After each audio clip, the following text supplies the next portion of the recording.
But if you come to Paris for a storybook trip alone, you're seriously missing out. Give yourself the chance to fall in love with Parisian life for what it really is. The experience will be richer and more memorable than what any tour could provide. Paris isn't as picture-perfect as most travel guides would have you believe. Like all great cities, it's loud, busy, and a little bit gritty. In the past few years, it's also undergone a huge transformation. Once down-at-heel quartiers are now peppered with independent boutiques, specialty coffee shops, and secret speakeasies. A love affair with upscale fine dining has been replaced by one with cool yet casual bistros and new-wave wine bars. Modern art isn't confined to galleries, but is expressed through fashion, graffiti, and tattoos. The city's nightlife flourishes in clubs and at pop-up parties, while that freedom is curtailed in other European capitals in the face of regulation. And pioneering redevelopment projects are gradually pedestrianizing much of the city center, with a view to making Paris one of the world's greenest capitals. You won't find romance in the obvious places, but in the everyday, getting utterly lost in the back streets of Montmartre, hopping down an Art Deco entrance to the metro, finding a designer treasure at a flea market, deciphering a perplexing handwritten restaurant menu, or bagging a pair of rusty chairs to soak up the sun in the Jardin des Tuileries. The joy of visiting Paris isn't in seeing the big sights, but in discovering a little bit of Parisian life for yourself. Find your way around. Paris is a relatively small city, divided into 20 arrondissements that spiral out from the Seine River in a snail-like curl. At the center are two islands, Ile Saint-Louis and Ile de la Cité, where the city was first settled and Notre Dame Cathedral built. The most famous landmarks, and consequently the largest numbers of tourists, are found along the river, while many major museums and galleries lie along the stretch running from the Louvre toward the Champs-Élysées.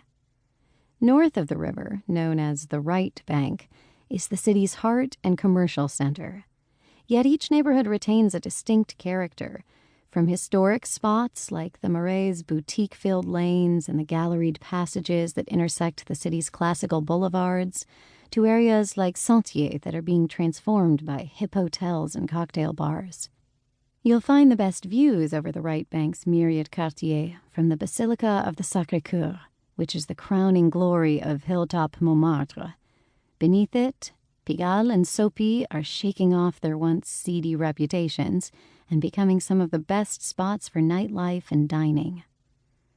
The left bank, south of the river, might have been bohemian in Hemingway's day, but is now smart and refined, and is generally known for being the most expensive part of Paris. Great art museums rub shoulders with high fashion in Saint-Germain, while the Jardin de Luxembourg remains the most genteel green space for a stroll. In the Latin Quarter, you can trace the city's revolutionary student history, or step back in time with a visit to the city's few remaining Roman ruins. Head farther south and you'll find yourself in a swath of peaceful residential districts, dotted by a couple of unusual sights. Paris's eastern arrondissements are the most exciting. The Canal Saint-Martin is the hub of the action, from where numerous restaurants, bars, and clubs spill east into the 10th and 11th arrondissements. This is definitely not tourist territory, and one of the most laid-back parts of the city. Visit there to search for the latest culinary superstars, and to wander through diverse neighborhoods like Belleville. All about arrondissements. Speak to a Parisian, and they won't tell you the name of their neighborhood, but the number of their arrondissement. The city is divided into 20 arrondissements, all of which are packed inside the périphérique, the city's ring road, within an area barely 6 miles across. Each has its own distinct identity and reputation. Snobbery abounds. Some claim the Shishi 8th is the only place to live.